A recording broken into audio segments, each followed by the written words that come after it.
O'zbekiston Respublikasi Turizm va sport vazirligi Ipak yo'li xalqaro turizm universiteti huzuridagi Buxoro turizm texnikumi Fransiyaning Ruan universiteti bilan hamkorlik memorandumini imzolagan.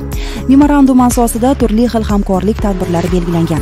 Hamkorlik doirasida Fransiyaning Ruan universiteti malakali mutaxassisi Thierry Dezaga joriy yilning 26-may sanasidan Buxoro turizm texnikumi o'quvchilariga oshpazlik yo'nalishi bo'yicha mahorat darslarini o'tib berish uchun 2 oylik xizmat safari bilan tashrif buyurdi.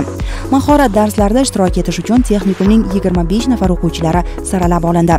Mahorat darslari tashkil etishdan asosiy maqsad texnikumda tahsil olayotgan o'quvchilarga chet eldan tashrif buyuradigan mehmonlar va turistlar uchun fransuz va Yevropa oshxonasiga mansub bo'lgan taomlarni tayyorlash texnologiyalarini o'rgatish hamda turistlarga xizmat sifatini yaxshilash va past kilokaloriyalik o'zbek milliy taomlari tayyorlash texnologiyalarini o'rgatishdan iborat bo'ldi.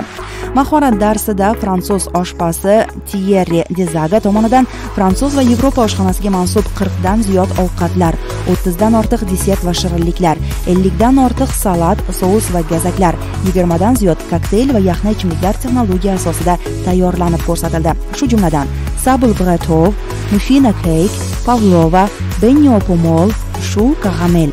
Shu bilan birgalikda o'zbek milliy taomlaridan 30 dan ortiq turining xorijiy mehmonlarga past kilokaloriyali holatda tayyorlash texnologiyalari amaliy ko'rsatib berildi. Shu jumladan milliy osh bir necha turlari: mastava, manti, chuchvara, somsalar, ko'katli somsa, kadi somsa, go'sht somsa, turli xil suyuq taomlar va turli xil salatlar. Mahorat darslari jarayonida texnikum o'quvchilari faollik bilan ishtirok etishdi. Ular darslar davomida namoyish etilayotgan ovqat tayyorlash texnologiyalarini o'rganish bilan birgalikda o'zlarini qiziqtirgan turli xil fransuz taomlari haqida ma'lumotlarga ega bo'lib borishdi. Fransuz oshpazi Thierry Dezaga ham o'quvchilarimizning faol qiziqishlaridan zavqlanib, ko'tarinki ruhda fransuz va Yevropa taomlarini tayyorlash texnologiyalari bilan fikr almashib bordi.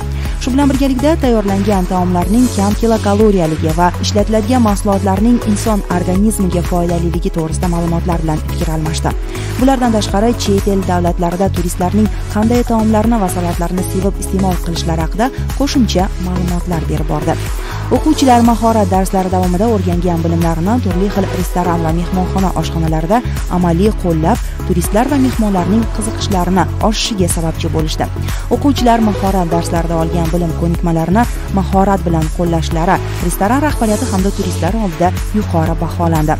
Restoran va mehmonxonalar rahbariyati tomonidan o'quvchilar o'z mahoratlarini namoyish etganlaridan so'ng rag'batlantirilib, kelgusida o'zlarining xizmat ko'rsatish sohasida ishga qabul qilish bilan kelishuvlari amalga oshirildi.